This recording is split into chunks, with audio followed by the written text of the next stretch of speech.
Okay, one of the most significant and layered sibling rivalry relationships in almost any mythology. We're talking about Ausar and a Set, which is the standard for brother on brother crime. Now let's take a deeper look into what this rivalry is. Because this is more than just the mythology of two separate gods. We're diving into humanity's most primal stories about brothers, power, envy, and the fragile balance between order and chaos.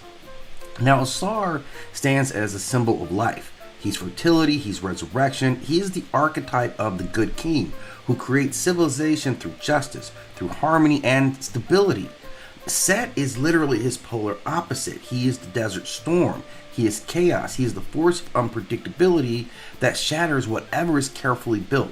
But their relationship goes far deeper than just being symbolic opposites. There is family drama soaked in psychology where envy, insecurity, and betrayal twist blood ties into cosmic conflict.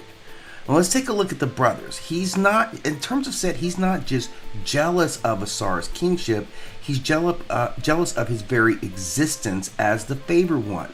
Ausar again representing abundance, harvest, the flooding of the Nile, where Set represents barrenness, infertility, which would be a big thing, and the desert. And in this dynamic, Ausar becomes the beloved child, the celebrated brother, and the honored king, while Set is the overlooked shadow. He's forever standing in the margins of affection and legitimacy, because we do legitimately need Set. Now, psychologically, Set is the rejection of the self internally. He's the rejection of wild emotions, impulses, and the anger that we try to bury. That's Set. Yet, the more our Ausar embodies stability and balance, the more Set feels suffocated by it. This is not just sibling rivalry, this is an internal resentment of the shadow towards the shining light, and we see it. And then we add this very specific tension with Nephthys, who is one of the goddesses or the Nephthys that we talk about. And this gets into desire, infertility, and betrayal. And this is very significant. Now, Nephthys is the shadow sister of Set or Isis, who is, of course, wed to Ausar. And in some traditions, though, Nephthys is also married to Set, but their union is specifically barren, because Set, god of chaos, is also the god of the desert and infertility.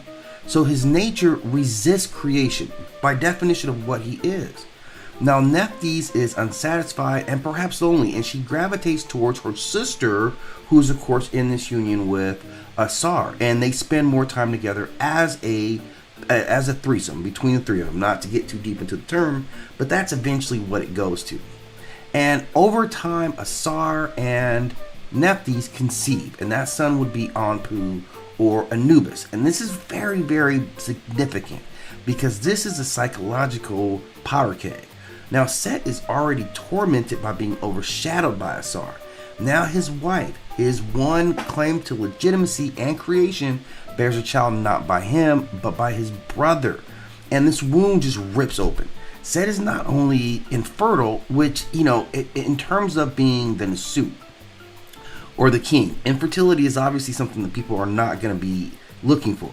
But he's further humiliated because he's unable to compete with Asar's generative power. That would be a significant difference between the two, and that would spill over into his battle against the sun, Heru, or Horus. And this affair represents the really dark side of sibling rivalry, the triangle of betrayal. Asar's role in Nephthys' pregnancy makes him both king and a thief, stealing not only Set's authority, but also his family honor. And for Set, this betrayal feeds into his rage, making Asar's death not only political, but very personal act of revenge. So we have this fragmentation, and then this resurrection. So Set's act of murdering Ausar, cutting his body into pieces, which says a lot, and scattering him all over the land, is more than just violence. It's a psychological re-rendering of mythology. It represents the destruction through rage and jealousy, the need to shatter the figure that embodies everything you cannot be. So Set's dismemberment of Ausar as if he's trying to erase his very identity. But the story thankfully does not end with this fragmentation. Ausar and Nephthys again come together. They gather up all of Asar's pieces, they reassemble him through this divine magic while Set is trying to stop them. And then through this process, Set again conceives for Ausar, and this time it will be Horus or Heru.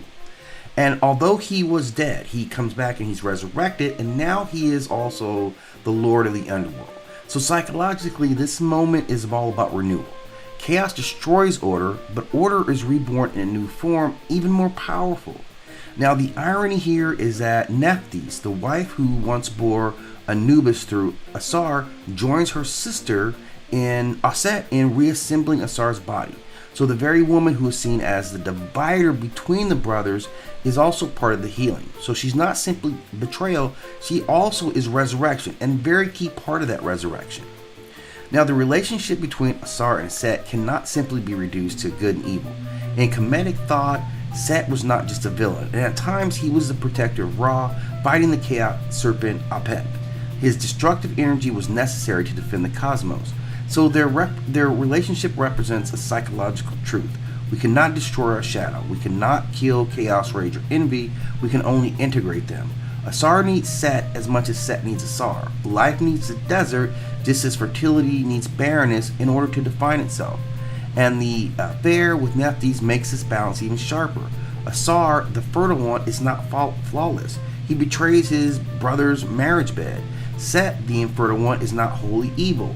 He embodies the pain of exclusion and the desire for recognition. And their struggle is not moral duality, but it's a cycle of tension that makes the cosmos whole. If we look at these brothers, Ausar represents the superego, civilization, order, stability, the beloved king who unites, but is also blind to the resentment he creates in others. Set is more the id, chaos, storm, desire, the shadow self that represents being unseen, that lashes out to prove its existence, and infertility makes him the wounded masculine, violent, because he cannot create. Nephthys, the catalyst, is the unfulfilled partner, the barren womb that seeks fulfillment elsewhere. Her union with Ausar exposes cracks in both the brothers, Asar's hubris and Set's impotence. Now, Set in this role plays the healer. She gathers what is broken, restores the pieces, and transforms betrayal into resurrection. Now, the rivalry between these two is a story that is in every human psyche. It is a struggle between light and shadow, legitimacy and exclusion, creation and destruction. And their shared connection to Nephthys and their children reveals that the sibling rivalry is not only about power but intimacy. This is fertility and love. Ausar and Set are not merely gods of the old, they are the voices inside of us, the ones who build and the ones who break, and the one who rules with harmony and the one who rages in silence. And until we recognize both, we live in this eternal war. That's the real symbolism that comes along with this incredible mythic story, focusing on these two brothers, but also encompassing the family dynamics as a whole.